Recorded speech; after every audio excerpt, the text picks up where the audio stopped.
สวัสดีจ้าทุกคนมื้อนี้กะสิมากินมาม่าโชว์เพื่อนๆเด้อจ้าเพิ่งเฮ็ดเสร็จใหม่ๆเลยจ้า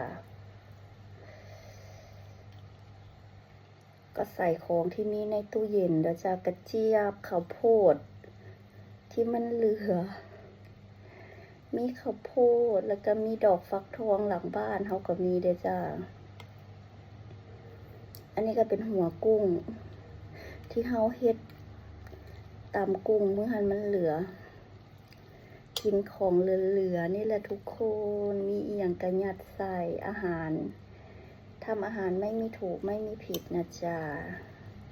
แล้วแต่ความชอบของแต่ละคนจ้าขออนุญาตคนเด้อจ้าเพราะว่าโอ้โหพึ่งสิออกมาจากหม้อฮ้อนๆเลยจ้ะ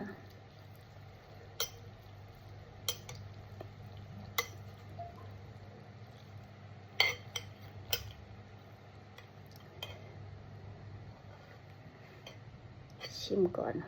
อันดับแรกขอชิมว้าวมันได้อันนี้คือพริกเด้อจ้าอันนี้กระเจี๊ยบ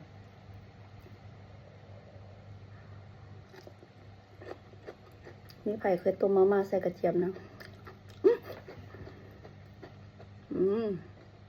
แซ่บเลยทุกคนว้าว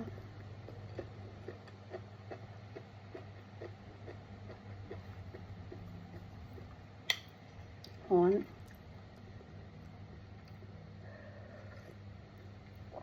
โล่งคอเลยจ้ะ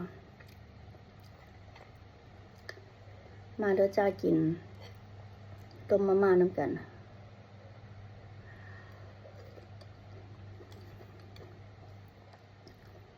เราก็ยังบ่ลืมลูกโดดว่าพิษเบาถึก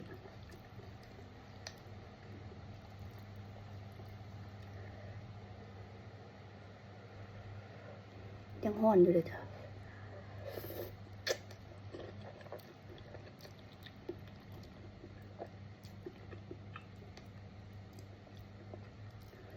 กระเจี๊ยบใครที่เห็นไส้ตะเกียบด้านนี้นะอย่าว่าเด้อจ้ะไส้ทางนี้บ่ถนัดต้องไส้ด้านนี้มันถึงหนีบขึ้นอยู่ทางนี้มันลื่นเมื่อนี้ก็มาเสนอคลิปกินมาม่าเด้อจ้าช่วงนี้ก็บ่ค่อยได้เฮ็ดคลิปอย่างเลย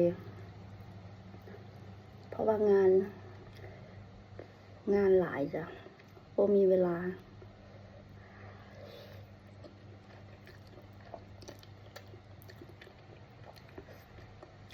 หลายคนกระท้อเนาะจ้ะเนาะเฮ็ดคลิปแล้วก็บ่ได้รับรายได้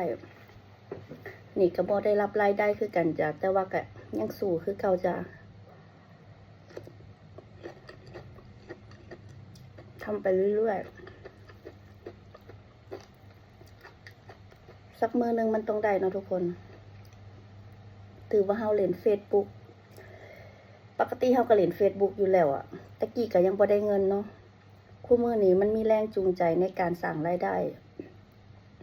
มันก็เลยเฮ็ดให้คนกดดัน